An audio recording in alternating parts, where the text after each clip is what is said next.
أعوذ بالله السميع العليم وبوجهه الكريم وسلطانه القديم من الشيطان الرجيم من همزه ونفخه ونفثه بسم الله الرحمن الرحيم ونبلوكم بالشر والخير فتنة وإلينا ترجعون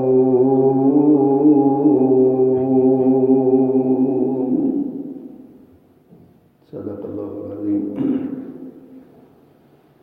حمد و ثنا، تعریف و تسبیح، تکبیر و تحلیل، بڑائی، بزرگی، کبریائی کے سارے کلمات اللہ جل جلالہ کے لیے خاص ہیں، اور درود و سلام سید ولد آدم، رسول محتشم، نبی معظم، امام الہدیٰ، رسول خدا جناب محمد الرسول اللہ صلی اللہ علیہ وآلہ وصحبہ وسلم کی ذات والا صفات کے لیے خاص ہیں۔ مختصر کلمات حمد و صلات کے بعد حضرات، اللہ تعالیٰ نے دنیا کا یہ سارا نظام، یہ قضاء و قدر کے جتنے بھی منصوبے اور فیصلے ہیں، یہ سارے کے سارے انسانوں کے امتحان کے لیے ہیں۔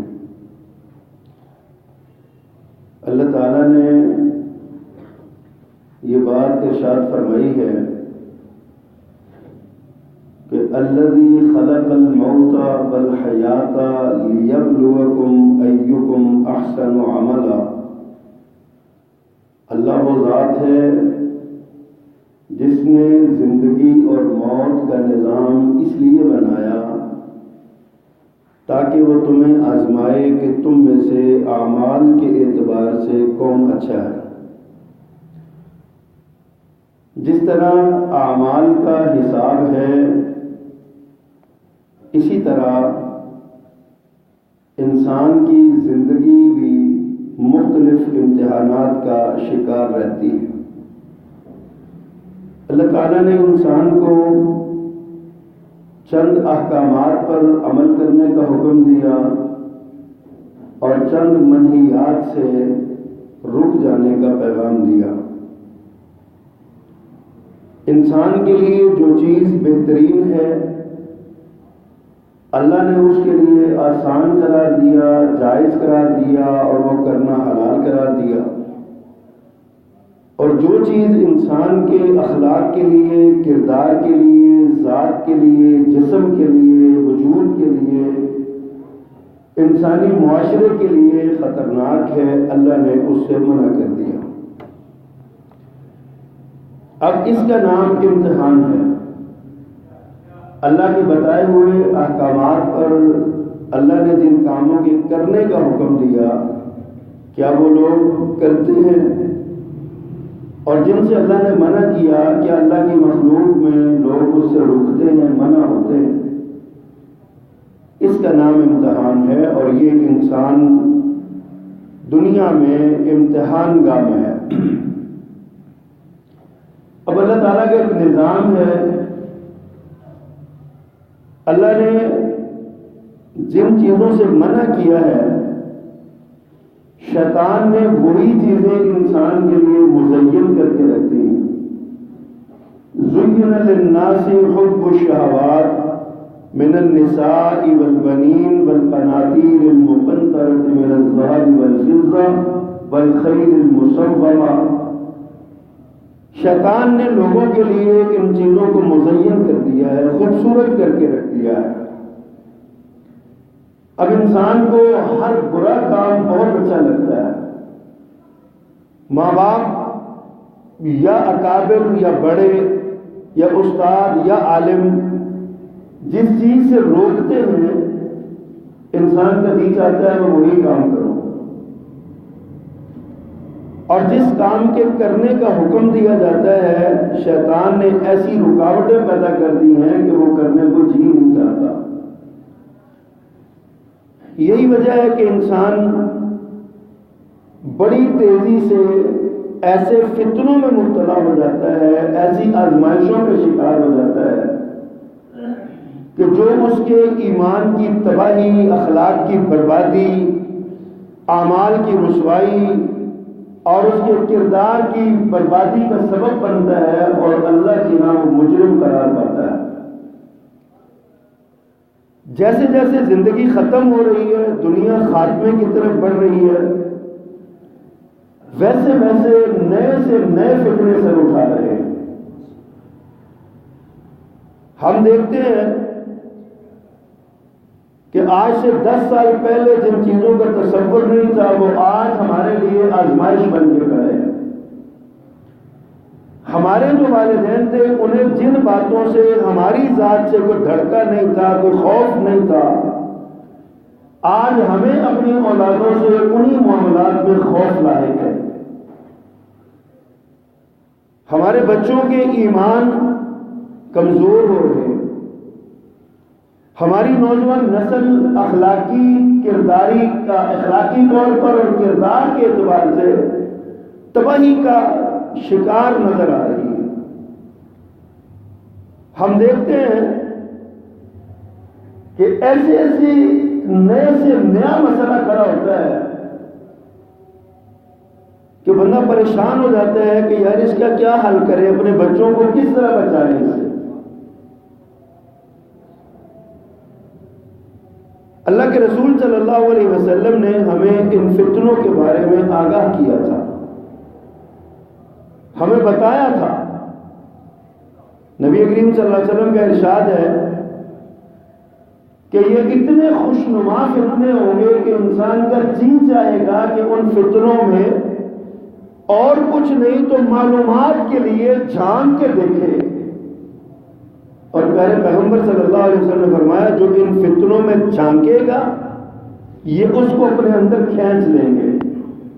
جو تجسس کے لیے بھی ان فتنوں کے بارے میں آگہی چاہے گا، ان فتنوں کے بارے میں سوال کرنا چاہے گا اور وہ چاہے گا میں اس کا پتہ کروں تو ان فتنوں کا شکار ہو جائے گا۔ یہ رسول اللہ صلی اللہ علیہ وسلم نے یہ بات ارشاد فرمائی۔ اب دیکھیے ہمارے معاشرے میں ایک طرف قتل و غارت گری ہے، بد امنی ہے اور بغاوت ہے، تو دوسری طرف مال کی ہوس نے چھینا جھپٹی کی ایسی صورت پیدا کر دی ہے کہ بندہ مال بچاتے بچاتے اپنی جان گنوا بیٹھتا ہے، اور اگر مال زیادہ ہو تو اس مال کی وجہ سے اولاد کو ہاتھ سے گنوا بیٹھتا ہے، اولاد اخلاقی طور پر تباہ ہو جاتی ہے۔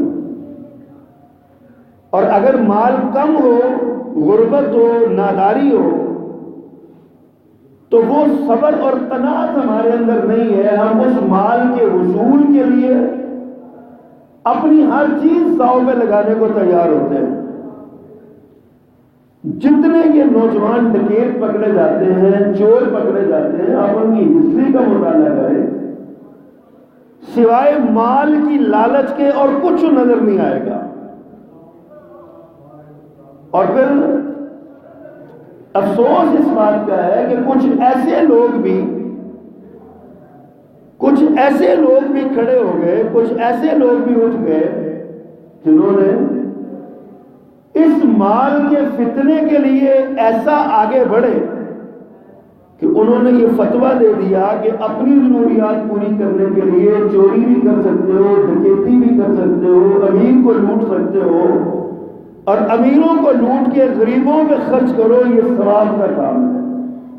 انا رقیب ہے کہ معاشرے میں قتل و غارت اور تباہی اور بربادی کا جو ہے وہ سامان ہو گیا۔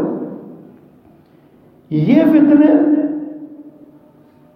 دوسری طرف ہم دیکھتے ہیں تو بے حیائی کا ایک طوفان ہے جو بے لگام ہو چکا ہے.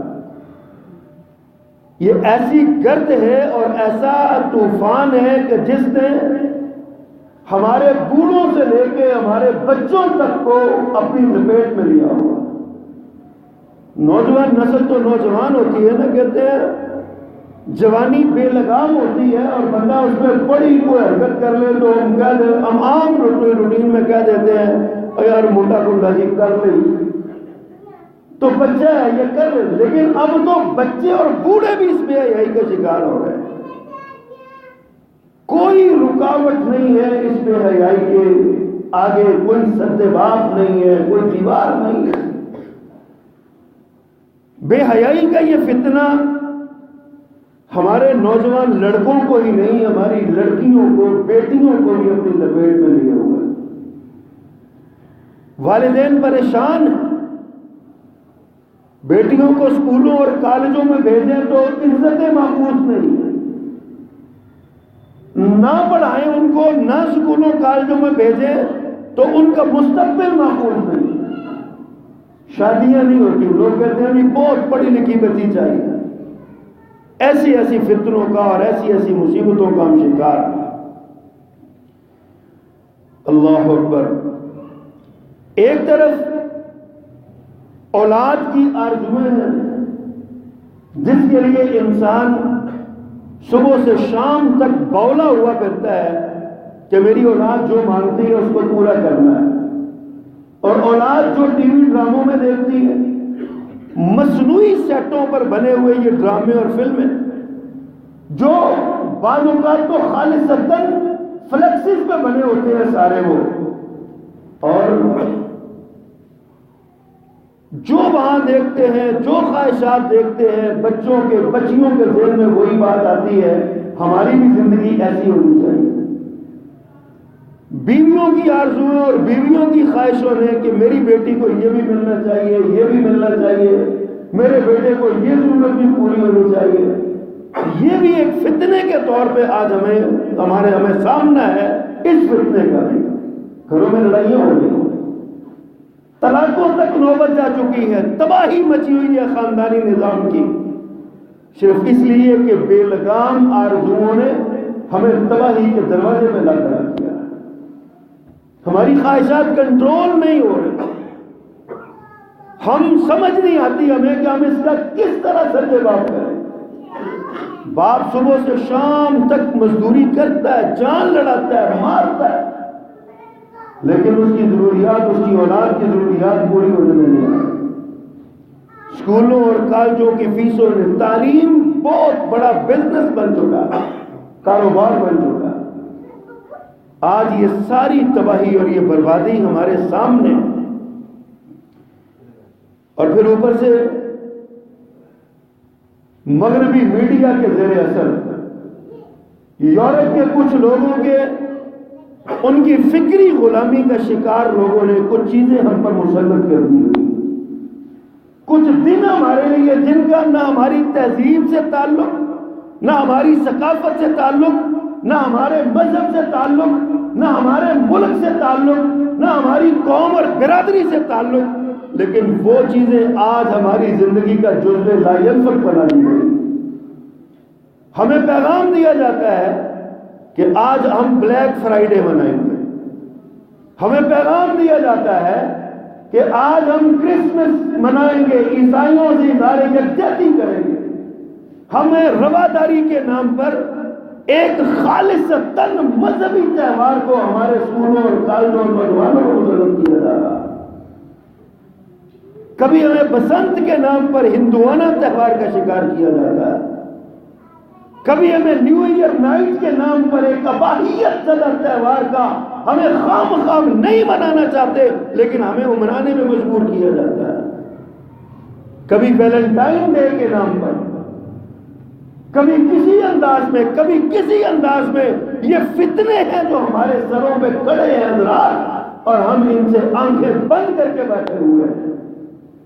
ہم سمجھتے ہیں جس طرح کبوتر آنکھیں بند کر کے بلی سے بچ جاتا ہے، شاید ہم بھی اسی طرح بچ جائیں، لیکن یہ حقیقت نہیں ہے.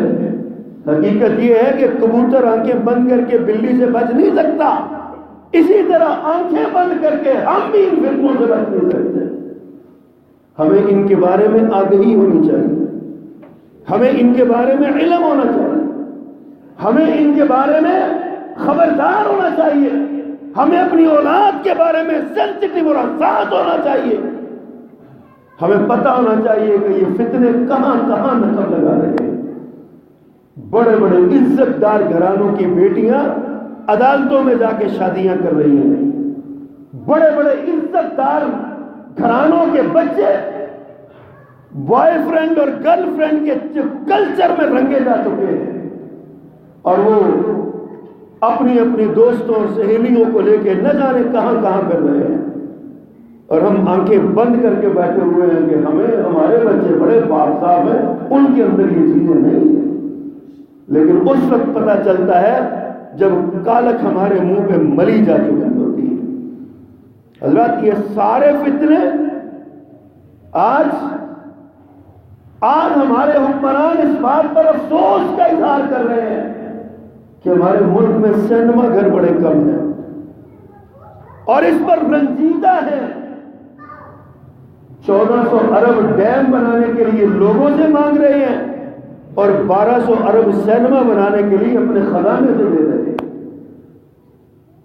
کیسی عجیب صورتحال ہے، کیسی عجیب کہانیاں۔ آج ہمارے شوق کو، ہمارے عیاشی اور تماش بینی کے نظام کو ہماری ضرورت اور مجبوری بنا دیا گیا۔ حضرات، معاشرہ تباہی کا شکار نہ ہو تو اور کیا، نوجوان نسل کے کردار نہ بگڑے تو اور کیا، نوجوان نسل ماں باپ کی گستاخ اور نافرمان نہ بنے تو اور کیا ہو، آج ہمارے بزرگوں کی عزتیں نہ رلیں زمین میں تو اور کیا ہو، ماؤں کے دوپٹے بچوں کے پاؤں میں نہ آئیں تو اور کیا ہو۔ یہ اس لیے آ رہے ہیں کہ ہم نے اللہ کے دین سے منہ موڑا ہوا ہے، ہم نے قرآن سے پوچھا ہی نہیں ہے۔ اگر ہمیں ایسے فتنوں کا سامنا کرنا پڑے تو ہم کیا کریں گے؟ اللہ فرماتے ہیں وَنَبْلُوكُمْ بِالشَّرِّ وَالْخَيْرِ فِتْنَةً، ہم تمہیں برے بھلے فتنوں سے آزمائش سے ہم کریں گے، فتنے ڈالیں گے، ہم آزمائیں گے تمہیں۔ مال و دولت کی فراوانی فتنہ ہے، اولاد انما اموالکم و اولادکم فتنہ، قرآن کہتا ہے کہ تمہارا مال اور تمہاری اولاد تمہارے لیے فتنہ ہے، آزمائش ہے یہ بہت بڑی، لیکن ہم اس کو سمجھتے نہیں۔ ہم نے اس سارے نظام کو اس پر غور ہی نہیں کیا کہ ہمارے ساتھ ہو کیا رہا ہے۔ حضرات محترم، اپنی نسلوں کو بچائیے، آج اس امر کی ضرورت ہے۔ ایک طرف حکمران ہمارے ہمیں یہ کہتے ہیں کہ آپ لوگوں کی سماجی اور اخلاقی تربیت کریں، نوجوان نسل کو منشیات سے بچائیں، ان کو جوئے کی لت سے بچائیں، تربیت کریں ان کی، اور دوسری طرف خود ایسے ماحول پیدا کرتے ہیں، ایسے وسائل مہیا کرتے ہیں، ایسی اجازتیں دیتے ہیں جن سے نہ صرف یہ کہ شراب اور شباب عام ہوتا ہے، بے حیائی پھیلتی ہے، بلکہ اس سے آگے معاشرے میں انا رکھی اور بد و غارت گری اور بدامنی پھیلتی ہے۔ ہم نے کبھی سوچا نہیں، ہم نے کبھی اس بات پہ غور نہیں کیا۔ آج ہماری نوجوان نسل جس بربادی کا شکار ہو گئی، ہماری نگاہوں میں حیا نہیں رہ گئی۔ پرانے بزرگ جانتے ہیں، بلکہ 20-25 سال پہلے جو باہوش لوگ تھے وہ جانتے ہیں، کبھی وقت ہوتا تھا محلے کا بزرگ گزرتا تھا تو بچیاں اپنی نگاہیں جھکا کے اپنے گھروں میں گھس جایا کرتی تھی، گلی میں استاد گزرتا تھا تو نوجوان اپنے آپ کو چھپا لیتے تھے کہ استاد صاحب یہ نہ سمجھے کہ یہ بچہ گلی میں کیا کر رہا ہے۔ لیکن آج کیا ہو رہا ہے؟ آج کس طرح کے حالات کا سامنا ہے؟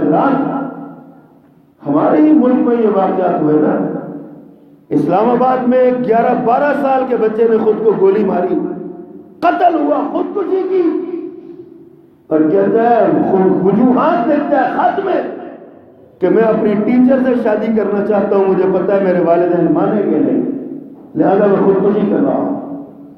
کس نے یہ سبق سکھایا ہمارے اس 11-12 سال کے معصوم بچے کو؟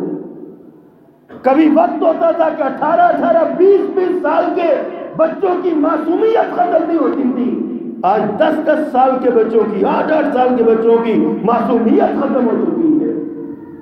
ان کی نگاہوں میں حیا نہیں رہ گئی، ان کے دماغوں میں بے حیائی اور فحاشی کا ایک سیلاب ہے جو امڑا ہوا ہے۔ سبب کیا ہے؟ کبھی ہم نے اس کی ان وجوہات پر بھی غور کیا؟ نہیں سوچتے ہم نے یہ سبق پڑھا ہوا ہے جو جہاں لگا ہے اسے لگا رہنے دو۔ ہم نے یہ سبق پڑھا ہوا ہے بچے خود ہی سمجھ جائیں گے۔ ہم نے یہ سبق پڑھا ہوا ہے، بچوں کو میڈیا کی گود میں دیا ہے کہ ہمارا میڈیا جو سکھائے گا ہمارے بچے کو سیکھ جائیں گے۔ ہم اس بات پہ خوش ہیں کہ ہمارا بچہ انگریزی کے 2 لفظ بول لیتا ہے، ہم اس بات پہ خوش ہیں کہ ہمارے بچے کو دور جدید کی اصطلاحات آتی ہیں، ہم اس بات پہ خوش ہیں کہ ہمارے بچے کو موبائل کے سارے فنکشن آپریٹ کرنا آتے ہیں، وہ کمپیوٹر چلا لیتا ہے۔ ہم اسی بات پہ راضی ہیں کہ ہمارا بچہ انگریزی میں تعلیم حاصل کر رہا ہے۔ ہم نے اپنے بچوں کو اپنے آپ سے دور کیا، اپنے دین سے دور کیا، اسلامی اقدار، روایات، اخلاقیات سے دور کیا۔ نتیجہ یہ نکلا کہ آج ہمارے بچے ہمارے گھر کو آ رہے ہیں، آج ہم تباہی کے دروازے پر کھڑے۔ دل دکھتا ہے ہمارا جب ہم اپنے جوانوں کو بگڑے ہوئے نسل کو دیکھتے ہیں، اور نام اس کا رکھا ہوا ہے روشن خیالی، نام اس کا رکھا ہوا ہے زندہ دلی، نام اس کا رکھا ہوا ہے اعلیٰ تعلیم یافتہ لوگ ہیں، یہ پڑھے لکھے لوگ ہیں، سارا کچھ سمجھتے ہیں۔ حضرات محترم، بڑی تلخ اور کڑوی باتیں ہیں جو میری زبان پہ آ گئی۔ میں آج خطبے کے لیے تیاری کرتے ہوئے مطالعہ کر رہا تھا اور میرے جسم کے رونگٹے کھڑے ہو رہے تھے۔ اللہ ہم کس راستے پہ چل پڑے ہیں، اے اللہ ہم کس طرف جا رہے ہیں؟ ہماری تباہی، ہماری بربادی کا ایسا راستہ ہم نے چنا ہے جو دنیا میں ذلت و رسوائی کا ہے اور آخرت میں جہنم کے عذابوں کا ہے، اور ہمیں پتہ نہیں ہے۔ ہم سمجھتے ہیں بس یہی دنیا ہے، یہ ماحول ہمارا بنا دیا گیا۔ سمجھیے حضرات محترم، سمجھیے، دولت کمانا ہی سارا مقصد نہیں ہوتا۔ اپنے بچوں کو صرف دولت کمانے پہ لگانا کوئی مقصد نہیں ہوتا کہ آپ صرف دولت کمائیں اور بس پیسہ کمانے کی دھن ہمارے سروں میں سوار ہے۔ آج ہم نے اپنے بچوں کی، نوجوان بچوں کی 30 32 سال کی عمریں کر دی، ہم ان کی شادیاں نہیں کرتے۔ 30 سال کی نوجوان لڑکیاں جن کے بالوں میں سفیدیاں آ گئی ہیں، ہم ان کی شادیاں نہیں کرتے، اس لیے کہ بچی ابھی پڑھ رہی ہے۔ میرے پیغمبر صلی اللہ علیہ وسلم نے فرمایا، حضرت علی رضی اللہ تعالیٰ نے روایت فرماتے ہیں، اللہ کے رسول صلی اللہ علیہ وسلم نے ارشاد فرمایا 3 کاموں میں جلدی کرو، بچہ جوان ہو جائے تو اس کی شادی میں جلدی کرو۔ ان میں سے ایک یہ بات ہے۔ آج ہماری زندگیوں سے ہم کہتے ہیں بچوں کی کمائی تو کھا لیں، بچوں کی کمائی، بچے کمائیں گے، پاؤں پہ کھڑے ہوں گے تو پھر شادیاں کریں گے۔ نتیجہ یہ نکلتا ہے کہ بچہ زنا کاری اور بدکاری میں ملوث ہو جاتا ہے۔ نتیجہ یہ نکلتا ہے کہ جب بچہ شادی کرواتا ہے اس کے تمام جذبات اور حصے مٹ چکی ہوتی ہیں، مر چکی ہوتی ہیں، اس کو پتہ ہی نہیں چلتا شادی کی ذمہ داری کیا ہے، کیا معاملات ہیں۔ ہم نے تعلیم کے نام پہ اپنے بچوں کو بوڑھا کیا، تعلیم کے لیے ہم نے خاندانی نظاموں کو تباہ کیا۔ پتہ نہیں وہ کون سی تعلیم ہے جو ہم اپنے بچوں کو دلوا رہے ہیں۔ اللہ نے ہمیں آزمایا اور ہم اس آزمائش میں فیل ہو گئے۔ اللہ نے ہمیں آزمایا، ہم ناکام ہو گئے۔ وَنَبْلُوكُمْ بِالشَّرِّ وَالْخَيْرِ فِتْنَةً، اللہ فرماتے ہیں ہم آزمائیں گے تمہیں شر اور خیر کے فتنوں کے ساتھ۔ اور ہم سارے خیر کے فتنوں میں بھی فیل ہو گئے اور شر کے فتنوں میں بھی ہم فیل ہو گئے۔ سوال یہ ہے کہ کیا اللہ کے رسول صلی اللہ علیہ وسلم نے ہمیں نہیں بتایا تھا؟ کیا ہمیں تعلیم نہیں دی کہ ان فتنوں سے بچنا کیسے ہے؟ آج جب ہم اپنے بچے کو اپنے پاس سے پیسہ دے کے کہتے ہیں جو پتنگیں لے کے آؤ اڑاؤ، اس وقت ہم بھول جاتے ہیں کہ یہ بسنت بنانا اور پتنگ اڑانا یہ ہندوؤں کا خالص تن ایک ایسا تہوار ہے جس کی بنیاد میں حضرت فاطمہ الزہرا میرے پیغمبر کی بیٹی کی توہین ہے اس کے اندر صلی اللہ علیہ وسلم۔ ہم بھول جاتے ہیں کہ اس بسنت جس کی یاد میں بسنت منائی جاتی ہے اس نے میرے پیغمبر کو گالی دی تھی، اس نے سیدہ فاطمہ کو گالی دی تھی۔ دعویٰ ہمارا بڑا محبت کیا ہم بھول جاتے ہیں اس وقت۔ ہم کرسمس کا کیک کاٹتے ہیں تو بھول جاتے ہیں عیسائی اپنے اس تہوار کو اس یوم کی مناسبت سے مناتے ہیں کہ جن کا عقیدہ یہ ہے کہ عیسیٰ علیہ السلام اللہ کے بیٹے ہیں، معاذ اللہ ثم معاذ اللہ۔ اللہ فرماتے ہیں زمین آسمان ٹوٹ کیوں نہیں جاتا اس بات پہ کہ لوگ کہتے ہیں ان یتخذ الرحمن ولدا، کہ اللہ کی اولاد ہے، اللہ کا بیٹا ہے کوئی۔ ہم کرسمس مناتے ہیں، ہم بسنت مناتے ہیں، ہم ویلنٹائن ڈے مناتے ہیں، اباہیت زدہ لوگوں کی نشانی، بدکار لوگوں کی نشانی۔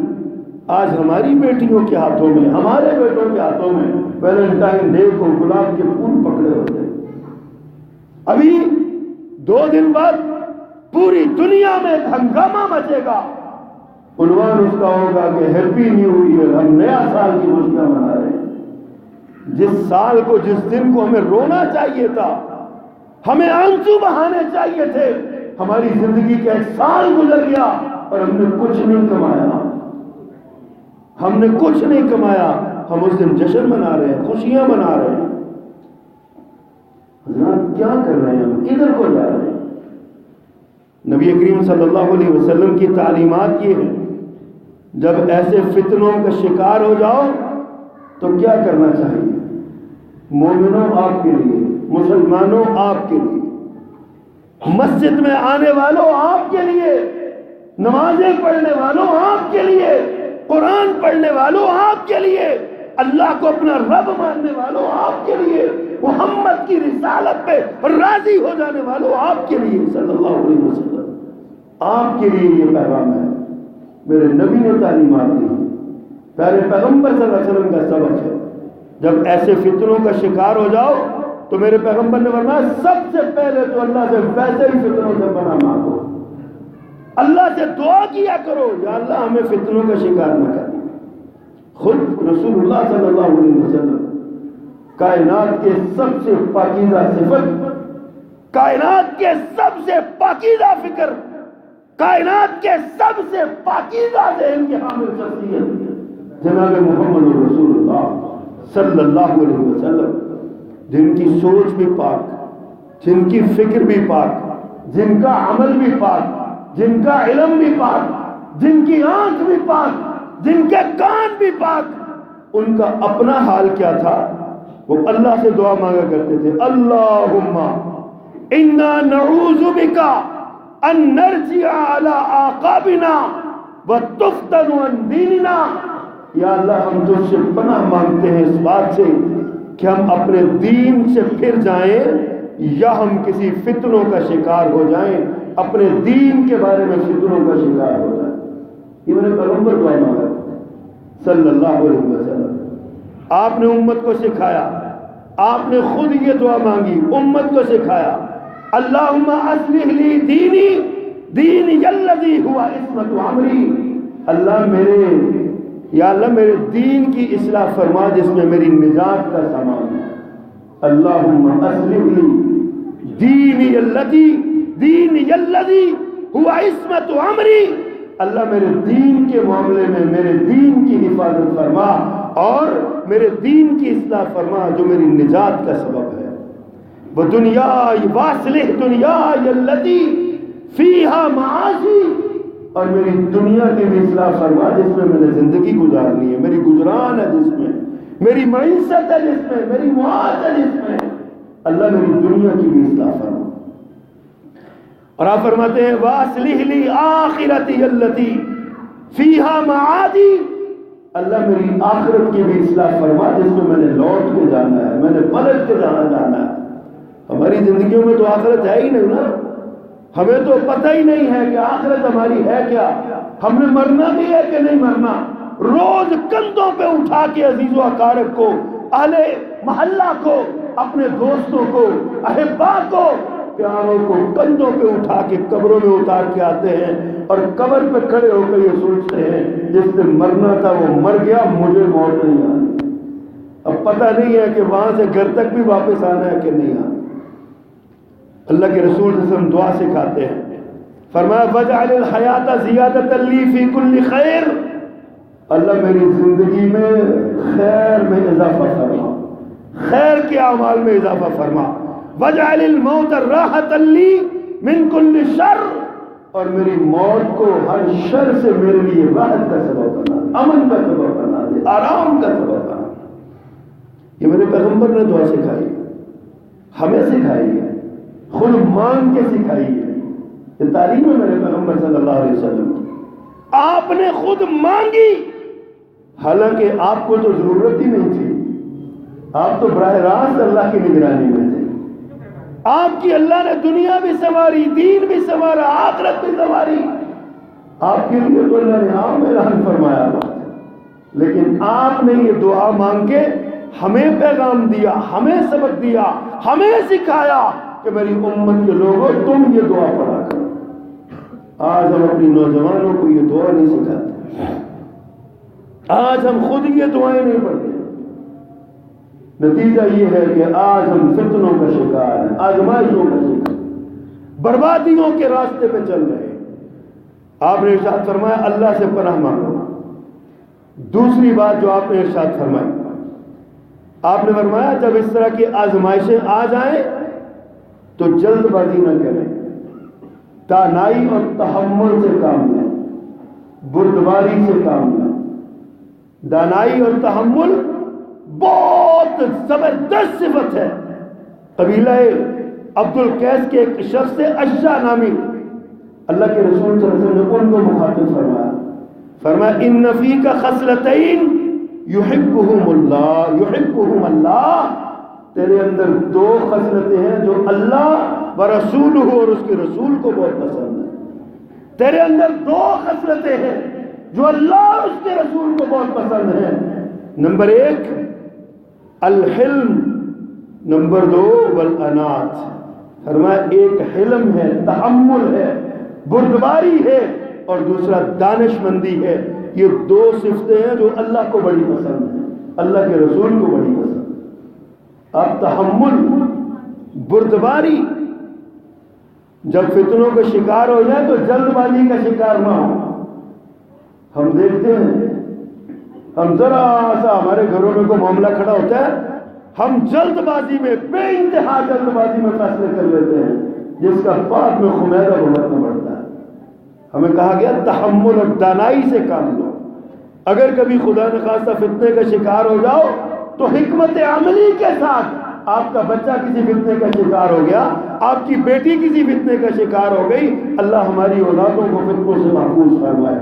اگر کبھی شکار ہو گیا تو حکمت و دانائی کے ساتھ ان کو اس فتنوں سے نکالو، ان کو اس آزمائشوں سے نکالو، حکمت کے ساتھ تعلیم دو، دانائی کے ساتھ، تحمل کے ساتھ۔ اللہ اکبر۔ تیسری بات جو میرے پیغمبر نے سکھائی، فرمایا جب فتنوں کا دور ہو نا، فتنے بہت عام ہو، تو پھر ہر خبر کو مان نہ لیا کرو۔ یا ایھا الذین آمنوا اذ جاءکم فاسق بنبأ فتبینوا، جب تمہارے پاس ان جاءکم فاسق بنبأ فتبینوا، جب تمہارے پاس کوئی فاسق خبر لے کے آئے تو پہلے اس کی تحقیق کر لیا کرو۔ آج ہم خبروں پہ تبصرہ پہلے کر دیتے ہیں، حقیقت بعد میں تلاش کرتے ہیں۔ خبروں پہ تبصرہ تجزیہ پہلے ہو جاتا ہے اور بعد میں سوچتے ہیں کہ یہ تو غلط ہو گیا، پھر افسوس کا اظہار بھی نہیں کرتے۔ افسوس کا کتنے ہمارے دانشور ہیں ٹی وی چینلوں پہ بیٹھے ہوئے جو بے سوچے سمجھے پوری قوم کو ہائپر کر دیتے ہیں، ایک خبر کے ذریعے اس پہ تبصرے کر کر کے اس پر اپنی رائے دے دے کر تحقیق نہیں کرتے۔ میرے پیغمبر نے قیامت کی نشانیوں میں یہ بات ارشاد فرمائی تھی، فرمایا قیامت کے قریب رویبضہ بہت ہو جائیں گے۔ صحابہ کرام نے پوچھا اللہ کے پیغمبر رویبضہ کیا ہوتے ہیں؟ فرمایا بے سوچے سمجھے بیکار بہت زیادہ بولنے والے۔ آج دیکھ لیں جتنے ٹی وی چینلوں پہ بیٹھے ہوئے ہیں سارے الا من شاء اللہ، یہ سارے رویبضہ ہی نظر آ رہے ہیں، بغیر تحقیق کے خبر آگے پھیلاتے ہیں۔ قرآن کی تعلیم یہ ہے ان جاءکم فاسق بنبأ فتبینوا، جب کوئی فاسق تمہارے پاس خبر لائے تو پہلے اس کی تحقیق کیا کرو، پہلے اس کے بارے میں سرچ کیا کرو۔ حضرت ابو موسیٰ اشعری رضی اللہ تعالیٰ عنہ حضرت عمر کے پاس جاتے ہیں، دروازے پہ کھڑے ہو کہتے ہیں السلام علیکم ادخل، امیر المومنین سلام ہو آپ پہ، کیا میں اندر آ جاؤں؟ حضرت عمر مصروف تھے، کہتے ہیں ابھی پہلی بار اس نے کہا ہے، چپ کیے رہے کہ میں اپنا کام کر رہا ہوں، پھر بلاتا ہوں۔ حضرت ابو موسیٰ نے دوسری بار پھر یہی بات کہی السلام علیکم ادخل، امیر المومنین آپ پہ سلامتی ہو، میں اندر آ جاؤں؟ حضرت عمر ابھی کام میں مصروف ہیں، ابھی فارغ نہیں ہوئے۔ تیسری بار پھر انہوں نے کہا السلام علیکم ادخلوا، کیا میں داخل ہو جاؤں؟ حضرت عمر ابھی مصروف ہیں، جواب نہیں دیا، دل میں سلام کا جواب دے دیا، اندر آنے کی اجازت دے دی۔ حضرت ابو موسیٰ اشعری رضی اللہ تعالیٰ نے 3 بار سلام کیا اور چلے گئے۔ حضرت عمر فارغ ہوئے، کہا بھئی ابو موسیٰ آئے تھے کدھر ہیں وہ؟ کہا جی وہ تو چلے گئے، طلب کیا۔ فرمایا واپس کیوں گئے تھے؟ کہا میرے پیغمبر کی سنت اور تعلیم یہ ہے کسی کے دروازے پہ جاؤ 3 بار سلام کرو اور اگر جواب نہ آئے تو واپس چلے جاؤ۔ میں چلا گیا واپس۔ اب حضرت عمر کو اتفاق سے اس حدیث کا پتہ نہیں تھا، اس حکم کا علم نہیں تھا۔ حضرت عمر امیر المومنین سے، نام رسول اللہ صلی اللہ علیہ وسلم کا آیا تھا، پیارے پیغمبر کی تعلیم یہ ہے۔ حضرت عمر نے حضرت ابو موسیٰ اشعری رضی اللہ تعالیٰ عنہ سے کہا یا تو اس کی دلیل لاؤ یا ڈنڈے کھانے کے لیے تیار ہو جاؤ۔ تم کیسے کہتے ہو پیارے پیغمبر نے یہ بات کہی ہے؟ تمہیں سخت سزا دوں گا اگر تم اس کی دلیل نہ لائے، مجھے بتاؤ کوئی اور صحابی بھی آپ کا فرمان سنا ہے؟ حضرت ابو موسیٰ اشعری ڈر گئے کہ یہ تو ڈنڈوں والا کام ہو گیا، کیا بنے گا؟ نکلے، انصاری صحابہ کی ایک جماعت بیٹھی تھی، اس سے جا کے بات کی، اور تم میں سے کسی نے یہ فرمان سنا؟ وہ سارے الٹا ہنسنے لگے، میں تو نہیں سنا۔ یہاں پہ ابو سعید رضی اللہ تعالیٰ عنہ بیٹھے تھے، انہوں نے کہا ہاں میں نے یہ فرمان سنا، آپ کو سزا ملے گی، میں اس میں شریک ہو جاؤں گا، مجھے لے کے چلیے امیر المومنین کے پاس۔ ابو سعید امیر المومنین کے پاس پہنچے رضی اللہ تعالیٰ عنہ اجمعین، اور جا کے تصدیق کی ابو موسیٰ صحیح فرما رہے ہیں۔ تب حضرت عمر رضی اللہ تعالیٰ نے گردن جھکا کے کہا کہ مجھے اس مسئلے کا پتہ نہیں تھا، مجھے اس کا۔ حضرت عمر نے تحقیق کی۔ آج ہمیں فیس بک پہ، واٹس ایپ پہ، SMS پہ کوئی میسج ملتا ہے، کوئی ہم بے دھڑک اس کو آگے شیئر کرنا شروع کر دیتے ہیں، نہیں دیکھتے کوئی نئے سال کی مبارک دے رہا ہے، یہ حدیث ہے، کوئی رمضان کی مبارک دے رہا ہے، پیارے پیغمبر کا نام لے کے کوئی محرم کی مبارک دے رہا ہے، کوئی کسی کی، اور ہم ایسے دھڑا دھڑ اس کو آگے شیئر کرتے ہیں۔ ہم سمجھتے ہیں بڑا کمال ہم نے کیا۔ میرے پیغمبر کا ارشاد ہے من کذب علی متعمدا فلیتبوأ مقعدہ من النار، اے لوگوں سنو، جس نے میری ذات پر جھوٹ بولا اپنا ٹھکانہ جہنم میں بنا لے۔ آج ہم کیا کرتے ہیں؟ خبریں بے دھڑک خبریں شیئر کرتے جا رہے ہیں۔ ہم بے دھڑک دین کے نام پہ، کوئی حضرت علی کا فرمان وہ نظر کر رہا ہے، کوئی پتہ نہیں ہے حضرت علی کا فرمان کس کتاب میں ہے، کوئی پتہ نہیں ہے حضرت علی رضی اللہ تعالیٰ نے یہ بات کہاں ارشاد فرمائی، لیکن ہم کر رہے ہیں اس لیے کہ ہمارا اخلاق تباہ ہو چکا ہے، ہمارا کردار تباہ ہو چکا ہے۔ اللہ اکبر۔ حضرات پیارے پیغمبر نے ارشاد فرمایا ہے کہ جب بھی معاملہ ہو تو عدل و انصاف سے بات کرو. تمہارا مخالف ہو تب بھی، تمہارا حامی ہو تب بھی، تمہارا موافق ہو تب بھی، تمہاری اپنی اولاد ہو تب بھی بات حق کی کرو، عدل کی کرو. اعدلوا ولو کان ذا قربا، تمہارے قریبیوں کے خلاف بھی بات جائے تو عدل کرو. وَإِذَا قُلْتُمْ فَعْدِلُوا وَلَوْ كَانَ ذَا قُرْبَى، جب کوئی بات کہو تو عدل اور انصاف کی کہو، چاہے تمہارے قریبیوں کے خلاف ہی کیوں نہ جاتی. اللہ اکبر. اللہ نے قرآن میں ایک اور جگہ پہ بڑی خوبصورت بات فرمائی، لا یجرمنکم شنآن قوم علی الا تعدلوا اعدلوا هو اقرب للتقوی. فرمایا کسی قوم کی دشمنی تمہیں عدل سے دور نہ کر دے کہ تمہارا دشمنی ہے اس کے ساتھ لہذا تم جھوٹ بول دو، اس کے بارے میں غلط فیصلہ دے دو. اللہ کو یہ بات پسند نہیں ہے. تقوی کے قریب بات یہ ہے جو حق ہے وہ بیان کیا جائے. لیکن اللہ کے رسول صلی اللہ علیہ وسلم نے خود ارشاد فرمایا، انی لا اقول الا حقا، میں حق کے سوا کچھ نہیں کہتا، میں جب بھی کہتا ہوں حق بات کہتا ہوں. یہی وجہ تھی نا جب بنو مخزوم کی عورت فاطمہ کا ہاتھ کاٹنے کا وقت آیا تو سفارش آئی، میرے پیغمبر کا چہرہ سرخ ہو گیا. آپ نے خطبہ ارشاد فرمایا اور اس میں جو بات کہی وہ بڑی قابل غور. فرمایا یہ تو بنو مخزوم کی فاطمہ ہے نا، لو ان فاطمہ بنت محمد سرقت لقطعت یدها، اگر میں محمد کی بیٹی فاطمہ چوری کرتی میں اس کا بھی مار کاٹتا. صلی اللہ علیہ وسلم. یہ عدل، اس کو عدل کہتے ہیں. ہمارے عدل کے پیمانے بھی الگ الگ ہیں. فتنوں کے دور میں جماعت کے ساتھ، جماعت مسلمین، مسلمانوں کی جماعت کے ساتھ منسلک رہیے. پیارے پیغمبر کا ارشاد ہے علیکم بالجماعہ، لوگو جماعت کو لازم پکڑو، جماعت سے جڑے رہو. وَإِيَّاكُمْ وَالْفُرْقَةَ، فرقہ فرقہ ہونے سے بچو، الگ الگ رائے دینے سے بچو. جماعت کی اجتماعی رائے کو اپنی رائے بناؤ. فَإِنَّ الشَّيْطَانَ مَعَ الْوَاحِدِ، اکیلے رہو گے تو شیطان دوسرا ساتھ ہوگا. شیطان تنہائی کا ساتھی ہے. آج ہماری خلوتیں اسی لیے برباد ہو گئی نا، شیطان ہمارے ساتھ بیٹھا ہوتا ہے. ہمارے جوانوں کے کمپیوٹر کے مانیٹر کے رخ دیواروں کی طرف کیوں ہیں، دروازوں کی طرف کیوں نہیں؟ خلوت ہے، ہم نے خلوتیں خراب کر لی ہیں. ہمارے جوانوں کے موبائل کے اس پہ ہر ایپ پہ کوڈ کیوں لگا ہوا ہے؟ ہماری خلوتیں برباد ہو چکی ہیں، ہماری خلوتیں خراب ہو چکی ہیں. حضرات ہم نے اس لیے ہر ایپ پہ ہر اس پہ وہ فولڈر پہ کوڈ الگ الگ لگایا ہوا ہے، اس لیے کہ تاکہ ماں باپ نہ دیکھیں کہ اس کے اندر کیا ہے. ورنہ موبائل رکھنے کے لیے کیا ہے؟ آپ نے کوئی اچھی چیز رکھی ہے تو کھولا تو کھولے، اس کو جو نہیں جاتا ہے کھولے، لیکن نہیں دیکھتے ہم حضرات. اللہ اکبر. پھر آپ نے فرمایا کہ اختلاف سے بچیں، علم کے بغیر نہ بولیں. آج ہمارا سب سے بڑا یہ بھی مسئلہ ہے، ہر بندہ اس پہ فتویٰ دیتا ہے جس کے بارے میں اس کی معلومات ہی نہیں. دین کا ترجمہ وہ لوگ کر رہے ہیں جن کو عربی عبارت پڑھنی نہیں آتی، جن کو دین کے بارے میں پتہ نہیں ہے. مصلی امامت پہ وہ لوگ امامت پہ امام بن کے کھڑے ہیں جن کو قرآن کی آیات پڑھنی نہیں آتی، سادہ ناظرہ قرآن پڑھنا نہیں آتا، وہ مفتی بنے ہوئے.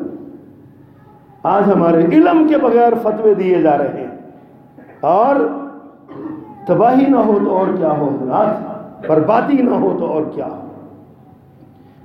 آج ہم نے اپنے علماء پر اعتماد کرنا چھوڑ دیا، ہم اپنے علماء کی توہین کرتے ہیں، اپنے علماء کی تحقیر اور تذلیل کرتے ہیں. ہم ان کو کبھی کہتے ہیں مسلح امام ہے، کبھی کہتے ہیں 2 ٹگے دا امام ہے، کبھی کہتے ہیں ہم سے تنخواہ لیتا ہے، کبھی کوئی لفظ بولتے ہیں. ہم بھول جاتے ہیں میرے پیغمبر کا ارشاد العلماء ورثۃ الانبیاء، علماء تو انبیاء کے وارث ہوتے ہیں. انسان ہے، کمی کوتاہی ہو سکتی ہے، کوئی بڑی بات نہیں ہے. حضرات ذرا سوچئے، ہمیں تو جیسا ماحول ملنا ہے نا، علماء کو اس ماحول کی بات ہے نا. کائنات کے سب سے پاکیزہ ماحول میں جب میرے پیغمبر صلی اللہ علیہ وسلم تعلیم اور تربیت دے رہے تھے، اس وقت بھی کسی پہ شیطان غالب آ جاتا تھا، معاذ بن مالک اسلمی رضی اللہ تعالیٰ عنہ کا واقعہ کس کو بھولا ہوا ہے؟ تربیت یافتہ میرے پیغمبر کے غلطی کا ارتکاب تو ان سے بھی ہو گیا تھا۔ اس لیے اس باتوں کو نہ سوچا کریں، علماء کا احترام کریں۔ ایک بڑے عالم کا یہ قول ہے کہ علماء کا گوشت سب سے زہریلا گوشت ہوتا ہے۔ جو قوم اپنے علماء کا گوشت کھانے لگتی ہے نا، وہ قوم تباہ اور برباد ہو جاتی ہے۔ اور گوشت کھانے کا مقصد کیا ہے؟ علماء کی غیبت کرنا، چغلی کرنا، علماء کی توہین اور تحقیر کرنا، ان کے بارے میں بدگمانی سے کام لینا، یہ علماء کا گوشت کھانے کے مطابق۔ علماء کی عزت کرنا سیکھیے۔ اور حضرات بہت سی باتیں ہیں، آخری بات کہہ کے اپنی بات کو سمیٹوں۔ میرے پیغمبر صلی اللہ علیہ وسلم نے فرمایا کہ بادروا بالاعمال فتنا كقطع الليل المظلم يصبح الرجل مؤمنا ويمسي كافرا۔ لوگو اپنے اعمال کی کثرت کرو، فتنوں کے اس دور میں، تاریک رات کے فتنوں کے دور میں ایسے فتنے آئیں گے، بندہ صبح کو مومن ہوگا، شام کو کافر ہو جائے گا، شام کو مومن ہوگا تو صبح ہونے سے پہلے کافر ہو جائے گا۔ ایسے ایسے فتنے کو سامنا کرنا پڑے گا۔ اور میں سمجھتا ہوں زیادہ نہیں تو 25-30% وہ فتنے آج ہمارے پاس ضرور موجود ہیں، جن کو دیکھ کے بڑے بڑے لوگ گمراہ ہو رہے ہیں۔ یہ الحاد کا فتنہ، تحریت کا فتنہ، یہ نیچرلسٹ جو لوگ ہیں ان کے فتنے، یہ سارے کے سارے ہمارے لیے، ہمیں صبح مسلمان اور شام کافر کرنے والے ہیں۔ آج ہمیں ان فتنوں کا سامنا ہے۔ میرے پیغمبر صلی اللہ علیہ وسلم نے، اور ایک فتنہ جو ہے نا بہت بڑا جس کی میرے پیغمبر نے نشاندہی فرمائی، وہ فتنہ تکفیر ہے۔ کسی جماعت کو کافر قرار دے دینا، کسی شخص کو نام لے کے کافر قرار دے دینا، کبھی کسی کو۔ قرآن کیا کہتا ہے؟ یا ایھا الذین آمنوا اذا ضربتم فی سبیل اللہ فتبینوا ولا تقولوا لمن القى الیکم السلام لست مؤمنا۔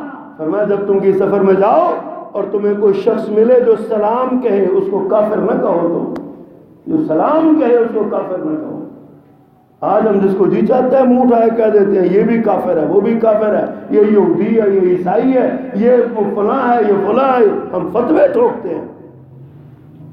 سوچئے ذرا، یہ فتنے ہیں ہمیں جن کا سامنا ہمیں آئے روز کرنا پڑ رہا ہے۔ حضرات میرے پیغمبر نے ان کی تعلیمات دی ہیں، ہمیں ان سے بچنے کا حکم دیا ہے۔ ہمیں فتنہ پرور لوگوں کی مجلسوں سے اجتناب کرنا چاہیے، دوستی کا معیار دیکھنا چاہیے کہ ہماری دوستی کا معیار کیا ہے۔